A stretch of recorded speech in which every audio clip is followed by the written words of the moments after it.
موزلے Methodist church میں سرطان کے مرض میں مبتلا مریضوں کے لیے قائم کرنے ہسپتال میں علاج معالجہ اور تحقیق بارے چندہ جمع کرنے کے لیے تقریب کا انعقاد ہوا۔ میئر ٹیم سائڈ کونسل تفرین شریف کی خصوصی شرکت۔ مزید جانتے ہیں عارف چودھری کی اس رپورٹ میں۔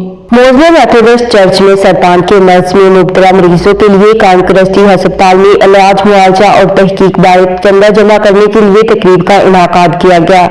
میئر ٹیم سائڈ کونسل تفرین شریف کی خصوصی شرکت۔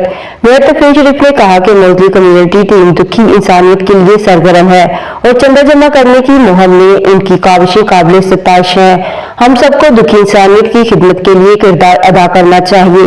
موزلے کمیونٹی ٹیم کے اراکین نے کہا کہ مقامی کمیونٹی کا ہمارے ساتھ ہمیشہ تعاون ہوتا ہے اور وہ دل کھول کر عطیات دیتے ہیں۔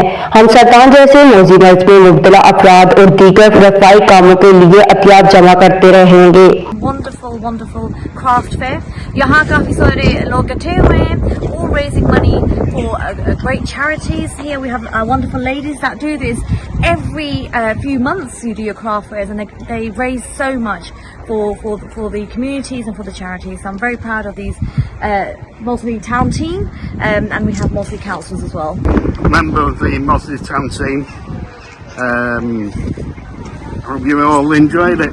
I'm one of the many members of Mosley Town team, and we're very proud of our town, and we're very proud that TAF has come to support us today as well.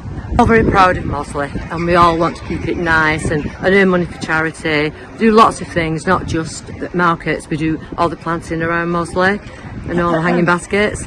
We're all really proud of Mosley. It's a wonderful town, a real community town. We've had a wonderful fair today, and the community have come forward and supported it in great numbers, and that's very satisfying. ہم mayor تفرین شریف کا شکریہ ادا کرتے ہیں جنہوں نے ہماری دعوت قبول کی۔